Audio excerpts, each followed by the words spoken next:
ప్రమాదకర స్థాయిలో పెరుగుతున్న వాయు కాలుష్యంతో హైదరాబాద్ వాసులు తీవ్ర ఇబ్బందులు పడుతున్నారు. శ్వాసకోశ సమస్యల బారిన పడిన వారి సంఖ్య గణనీయంగా పెరుగుతోంది. ఆసుపత్రులకు బారులు తీరుతున్నారు. దీనికి కాలుష్యమే ప్రధాన కారణమంటున్నారు డాక్టర్లు. కాలుష్యం దరిచేరకుండా కనీస జాగ్రత్తలు పాటించాలని, మాస్కులు ధరించాలని సూచిస్తున్నారు. శ్వాసకోశ సంబంధిత వ్యాధులు గణనీయంగా పెరుగుతున్నాయి. ఈ మధ్య హాస్పిటల్స్ కి పేషెంట్స్ స్కాఫ్, chest tightness, shortness of breath, fatigue వంటి సమస్యలతో రెగ్యులర్ గా వస్తున్నారు.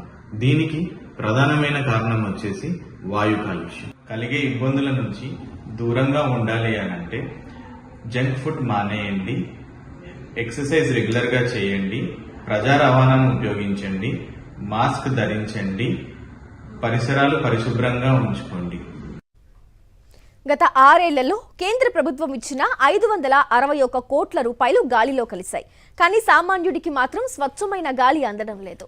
ఈ నిర్లక్ష్యం ఇలాగే కొనసాగితే భాగ్యనగరంలో గాలి నాణ్యత మరింత ప్రమాదంలో పడక తప్పదు. అప్పుడు కాలుష్యంలో ఢిల్లీని బీట్ చేసేందుకు ఎంతో సమయం పట్టదు. పైకి వస్తే సామాన్యుడి ఊపిరితిత్తులకు చిల్లులు పడుతున్న